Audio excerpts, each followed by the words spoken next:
반드시 합격하실 겁니다.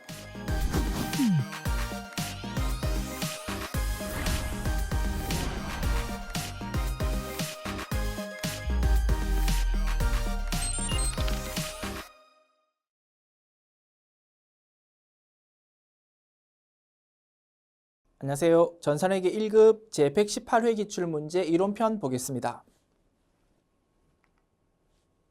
문제 1번. 다음 중 손익계산서가 제공할 수 있는 재무정보로 가장 적절한 것은 1번 타인 자본에 대한 정보, 2번 자기 자본에 대한 정보, 3번 자산 총액에 대한 정보, 1, 2, 3번은 전부 재무상태표 내용이다. 그지? 타인 자본은 뭘 의미한다고? 부채. 자기 자본은 자본. 그지? 자산, 부채, 자본에 대한 정보는 재무상태표고요. 4번이 정답이겠지. 경영성과에 대한 정보, 즉 수익과 비용이 표시되는 거가 손익계산서이다. 정답은 4번.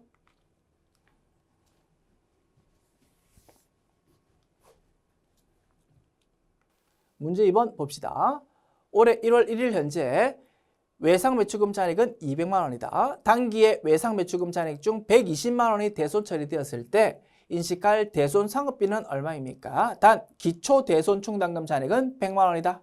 대손 확정 분기에 대해서 묻고 있네요. 자, 200만 원 외상매출금 중에서 120만 원만큼 돈 떼였습니다. 대변에 자산 감소 적는다. 그지? 외상매출금 120만 원. 차변이 중요하다. 그지? 차변 어떻게 기록한다고? 이러한 대손 사건을 대비해서 우리는 대손 충당금을 따박따박 쌓아 놓았습니다. 그거부터 써먹자. 기초의 대손 충당금 잔액이 100만 원이네. 그거부터 써먹자. 대손 충당금. 부족하면 부족한 부분을 비용 기록해야 된다. 그지? 이름이 대손 상각비 되겠지. 외상매출금 또는 받을 엄에 대해서 대손 확정 분기할 때 필요한 비용 계정 과목 이름은 대손 상각비, 판관비로 분류되고 혹시라도 미수금 또는 대여금이라면 비용 계정 과목 이름이 기타의 대손 상각비이고 그거는 분류가 영업외 비용으로 분류되더라. 맞습니까? 오케이. 지금은 외상매출금이니까 대손 상각비라는 비용 계정 사용되고 금액은 20만 원 됐습니다. 자, 정답은 이 상황에서 대손 상업비 금액을 찾아보랍니다. 20만 원이 정답이네. 1번이 정답.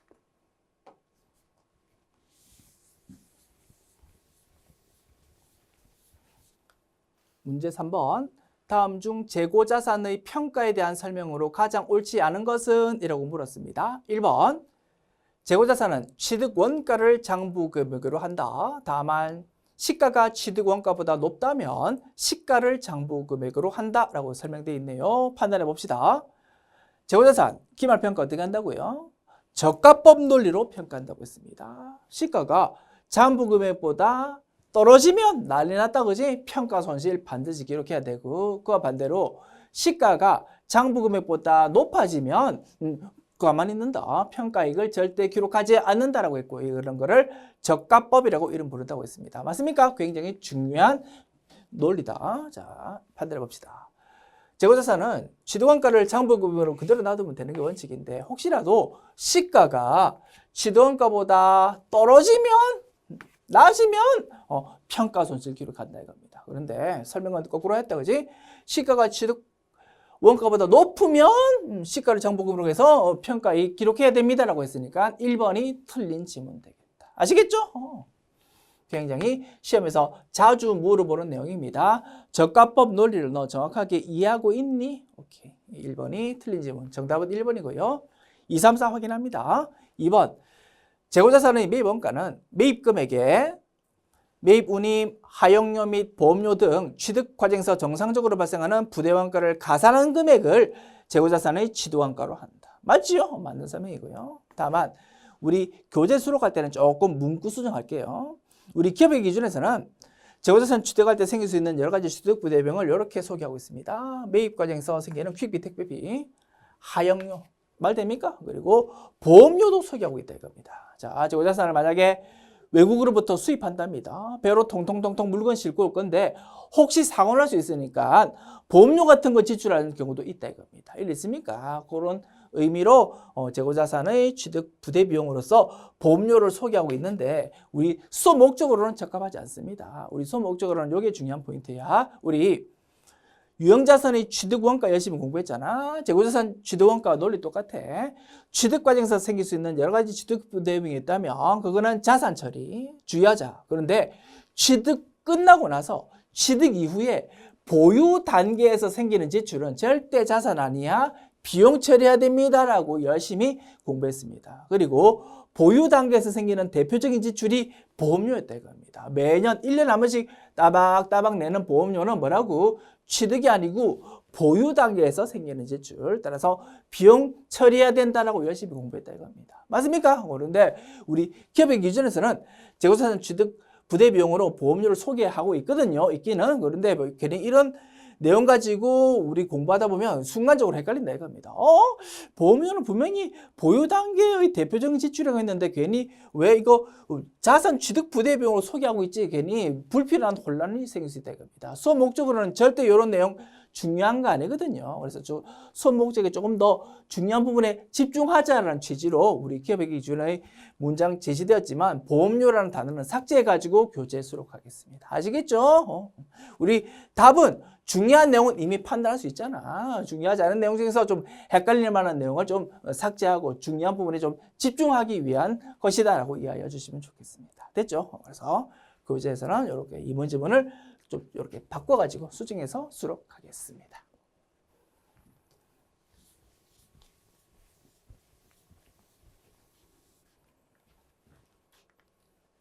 (3번) 3, 4 확인합시다. 맞는 지문입니다. 자, 3번. 재고자산의 제조원가는 보고기간 말까지 제조 과정에서 발생한 직접 재료비, 직접 노무비, 그리고 제조 간접비를 포함한다. 그리고 제조 간접비는 원가 행태에 따라서 변동비도 있을 수 있고 고정비도 있을 수 있다 이겁니다. 그게 뭐 그 설명입니다. 그래서 제조 과정에서 발생한 직접 재료비, 직접 노무비, 제조와 관련된 변동 및 고정 제조 간접 원가의 체계적인 배분액을 포함한다. 이렇게 설명할 수 있다 이거지. 4번. 성격이 상이한 재고자산을 일괄해서 구입했다면 총매입 원가를 각 재고자산의 공정가치 비율에 따라서 안분해가지고 배분해가지고 개별 재고자산 취득원가를 결정한다. 우리가 이런 내용에 대해서 시시콜콜 구체적으로 공부한 적은 없지만 읽어보니까 맞는 논리 같다, 그지? 기업의 기준에서 이런 설명도 있기는 있다 이겁니다. 그래서 2, 3, 4 맞는 지문이고 틀린 지문은 1번 되겠다. 됐죠?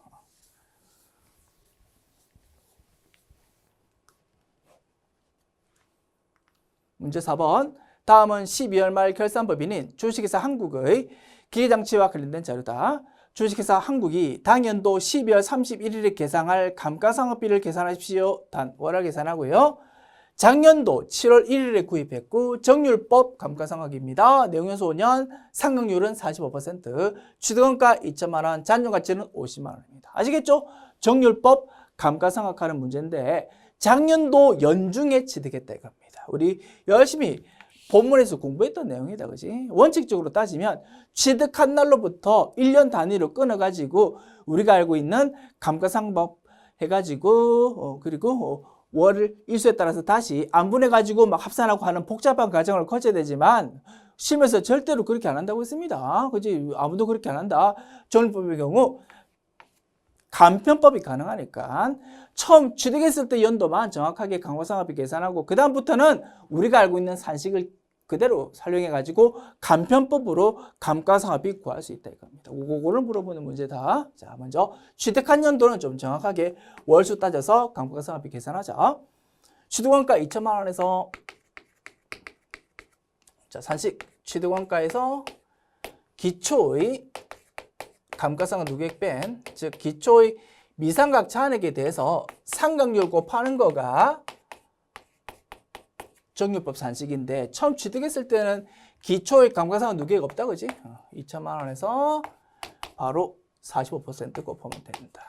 다만 7월 1일에 취득했다 보니까 월화 상각하다 보니까 첫 번째 연도는 6개월치만 7, 8, 9, 10, 11, 12 6개월치만 감가상각비 인식해야 된다. 그지? 오케이. 열심히 계산하면 2천만 원에 대해서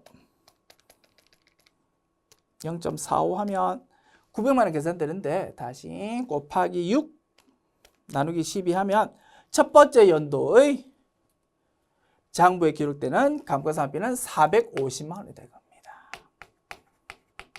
이게 차변의 감가상각비, 대변의 감가상각 누계액으로 회계 처리되고 그 감가상각 누계액이 작년도 말로부터 이제 올해로 넘어온다 이거지, 그지? 오케이. 이제 두 번째 연도의 감가상각비 구하는 문제입니다. 취득원가 2천만 원에서 기초의 감가상각 누계액 450만 원이다, 그지? 450만 원 뺀 거에서 0.45 곱하면 된다 이겁니다. 간편법으로 계산할 수 있다. 2천만 원에서 450만 원 빼고요. 1,550만 원이네. 곱하기 0.45 하면 된다. 6975000이 정답이고요. 정답은 3번. 됐습니까? 또 출제될 수 있을 것 같습니다. 주의합시다. 지금 문제는 두 번째 연도의 감가상각비를 구하는 문제입니다. 또 출제될 때는 변경될 수 있겠지. 두 번째 연도 말의 재무상태표에 기록되는 감가상각 누계액은 얼마입니까? 라고 물을 수 있어. 그러면 어떻게 답해야 된다고? 두 번째 연도의 감가상각비랑 첫 번째 연도로부터 넘어온 감가상각 누계액 요거랑 두 개 합한 금액을 이제 답을 해야 될 거다. 맞습니까? 변형되어서 출제되는 것도 한번 미리 생각해 두면 좋겠네. 아시겠죠? 문제 5번. 다음 중 단기 매매 증권에 대한 설명으로 틀린 거 찾아보세요. 1번. 단기 시세차익 목적으로 취득한 시장성 있는 유가증권 말한다. 맞지요? 2번. 단기 매매 증권 중 채권은 채무증권 말합니다. 국채, 공채, 회사채는 원가법. 주식은 공정가액으로 평가한다. 아니다, 그지? 채무증권이든 주식이라는 지분증권이든 따지지 않고 기말에 공정가치로 평가해야 된다. 그지? 그래서 평가액, 평가손실을 회계 처리한다 이겁니다. 그래서 2번 질문이 틀린 거가 되겠지. 정답은 2번. 3, 4 확인합시다. 3번. 단기 매매증권 처분에 따른 처분 손익은 손익계산서에 반영한다. 그지? 수익 비용으로 반영. 4번. 단기 매매증권은 유동자산 중 당좌자산으로 분류되겠지. 오케이.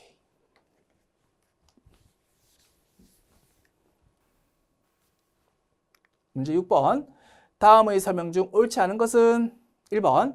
자산은 과거의 거래나 사건의 결과로서 현재 기업 실체에 의해 지배되고 미래의 경제 효익을 창출할 것으로 기대되는 자원을 말한다. 복잡한데 그지? 우리 기업의 기준에서는 자산을 이렇게 설명하고 있답니다. 과거, 현재, 미래로 나눠가지고 이렇게 열심히 설명을 하고 있다. 얼른풋이 많은 말 같다, 그지? 오케이. 2번. 기업의 자금 조달 방법에 따라서 타인 자본과 자기 자본으로 구분된다. 부채는 타인 자본이다, 그지? 해당하며 타인으로부터 빌린 빚을 말한다, 그지? 타인 자본은 부채를 말하고 자기 자본은 자본을 말한다. 틀린 질문은 2번 되겠지. 정답 찾았고요. 3, 4 확인합시다.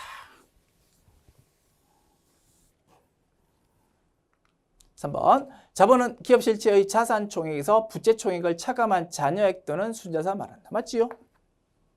그래서 자본하고 동의어 순자산이라고 이름 부르고 또는 잔여 지분이라고 이름 불렀습니다. 오케이. 4번. 비용은 기업 실체의 경영활동과 관련된 재화의 판매 또는 용역의 제공 등에 따라 발생하는 자산의 유출이나 사용 또는 부채의 증가이다. 어렴풋이 말만 같다, 그지? 우리가 영업활동하면서 지출한 돈을 비용이라고 이름 부른다. 그래서 틀린 질문은 2번 되겠습니다. 문제 7번. 다음 중 자본에 대한 설명으로 틀린 것은 1번. 신주 발행비는 당기 손익, 비용으로 처리한다. 틀렸다, 그지요? 주식 발행하면서 생긴 짜잘한 지출은 비용 처리하는 거 아니야. 발행 금액이 작아지니까, 그지? 주식 발행 초과금을 작게 만든다든가 또는 주식 할인 발행 차감을 높게 만드는 효과가 생기는 거다. 틀린 질문은 1번이고요. 정답 1번. 2, 3, 4 확인합시다. 2번. 주식의 할증 발행 시 증가하는 자본금은 주식의 액면 발행 시 증가하는 자본금과 동일하다. 자본금 계정 항목은 철저하게 액면 금액으로 회계 처리하니까 할증 발행하든 할인 발행하든 회계 처리하는 자본금 금액은 똑같다. 그지? 오케이. 3번. 자본은 자본거래와 손익거래로 분류된다. 약간 모호한 문장이긴 한데 맞는 말이다. 그렇지? 자본의 항목 중에서 잉여금 보니까 자본 잉여금도 있고 이익잉여금도 있다 이겁니다. 자본 잉여금은 자본거래에서 생긴 잉여금을 말하고 이익잉여금은 장사해가지고 얻은, 즉 손익거래에서 생긴 잉여를 말한다 이겁니다. 그 말입니다. 4번. 주식 발행 초과금은 자본 잉여금으로 분류되겠지. 오케이. 틀린 질문은 1번.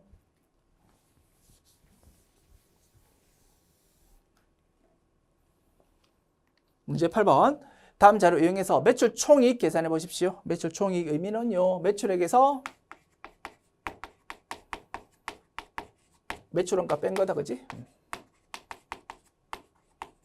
매출 원가. 자, 매출액이 여기 있네. 단기 상품 판매. 이제 매출 원가 구합시다. 기초재고 A에서 단기 매입 B 더하고 기말 재고 C를 뺍니다. A 플러스 B 마이너스 C 계산해 보면 A 플러스 B가 300만 원이네. 거기서 50만 원 빼니까 250만 원 바로 계산할 수 있네. 그래서 500만 원이라는 매출액에서 250만 원이라는 매출 원가를 뺀 거가 매출 총이익 되겠지. 정답은 250만 원. 정답은 2번. 문제 9번. 다음 중 제조원가에 대한 설명으로 옳지 않은 것은 1번. 제조원가는 제품을 제조하기 위해 투입한 경제적 자원을 말한다. 맞겠지요? 2번. 제조간접원가는 간접 재료원가, 간접 노무원가 등 제품을 생산하기 위해 투입된 직접 재료원가와 직접 노무원가 이외의 모든 제조원가 말한다. 맞지요? 직접 재료비, 직접 노무비 제외한 그 외의 제조원가를 제조간접비라고 이름 부르더라.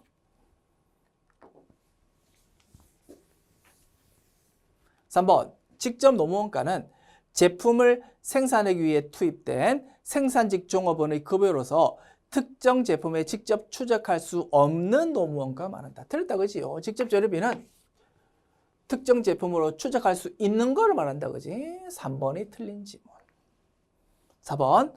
직접 노무원가와 제조 간접원가를 합해서 가공원가 또는 전환원가라고 하는데 이는 원재료를 완제품으로 전환하는 데 소요되는 원가를 말한다. 맞지요? 직접 노무비랑 제조 간접비 두 개 합해서 가공원가 또는 전환원가라고 이름 부르더라. 그래서 틀린 질문은 3번 되겠습니다.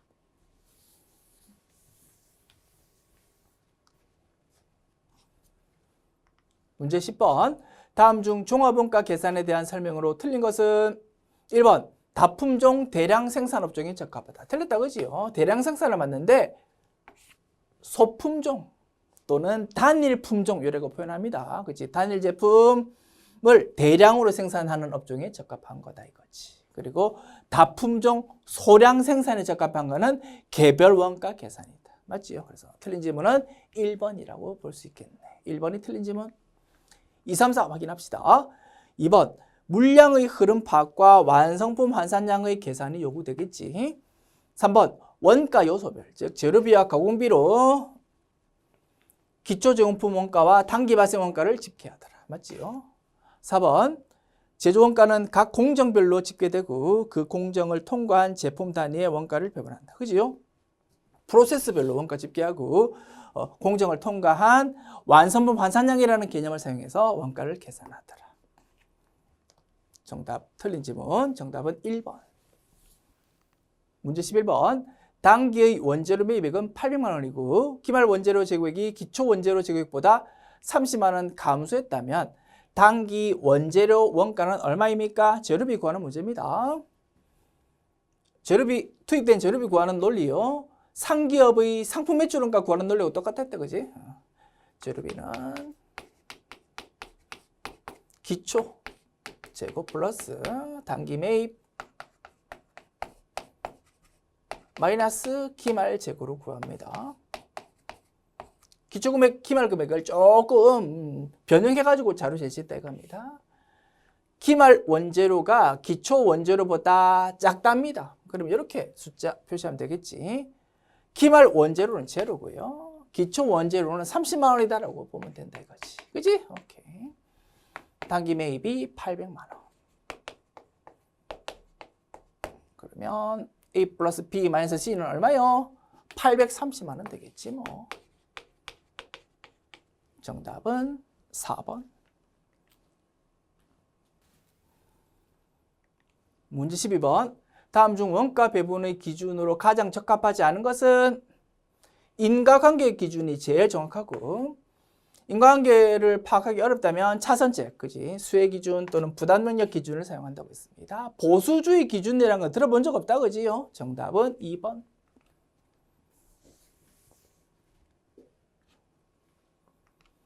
문제 13번.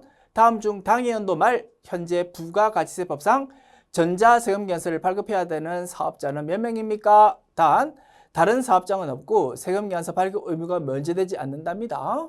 자, 법인 사업자는 직전도 공급가액 따지지 않고 반드시 전자. 그리고 개인 사업자의 경우 직전도 공급가액이 8천만 원 이상이라면 전자세금계산서 발급해야 된다, 그지? 1억 원, 8천만 원 넘어가네. 오케이, 이것도 전자. 그래서 3명 모두 전자세금계산서를 발급해야 되겠습니다. 정답은 4번. 문제 14번. 다음 중 부가가치세법상 재화의 공급으로 보는 경우는 조세 물납, 세금을 물건 형태로 내는 거 이런 거는 재화의 공급으로 보지 않는다고 했습니다. 법률에 따른 공매, 경매 수용도 재화의 공급으로 보지 않고 사업상 증여는 뭡니까? 재화의 간주 공급이다, 그지?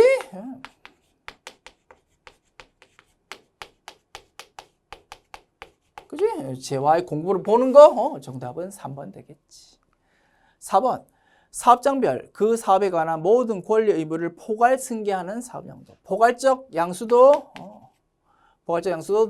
재화의 공급으로 보지 않는다고 했습니다. 다만 괄호 문구 우리 세법 규정을 보면 이런 단서정도 있답니다. 사업 양수자가 부가가치세 대리내부를 하지 않아야만 요거를 재화의 공급으로 보지 않습니다라는 단서조항이 있답니다. 뭐 그런 게 소개되었고 이런 거 단서조항 모르더라도 답 충분히 찾을 수 있잖아, 그지? 그래서 뭐 좀 생소한 내용 나오더라도 당황하지 말고 내가 알고 있는 지식 범위로 열심히 답 찾고 딱 넘어가면 된다 이겁니다. 오케이. 문제 15번. 다음 중 부가가치세법상 영세율 적용 대상이 아닌 것은 1번. 내국 물품을 외국으로 반출하는 것, 뭐 수출을 생각하면 되겠다, 그지요? 영세율. 2번. 용역의 국외 공급, 해외 건설공사 말한다고 했습니다. 영세율. 4번. 외국 항행용역의 공급, 영세율. 그지요? 1, 2, 4번 영세율이고요. 3번. 주택과 이에 부수되는 토지 임대용역으로서 대통령이 정하는 것. 주택을 빌려주는 거 이런 거는 면세 항목이었다, 그지? 영세율이 아니고 면세다. 정답은 3번 됐습니다. 지금까지 제 118회 기출문제 풀어보았습니다. 수고하셨습니다.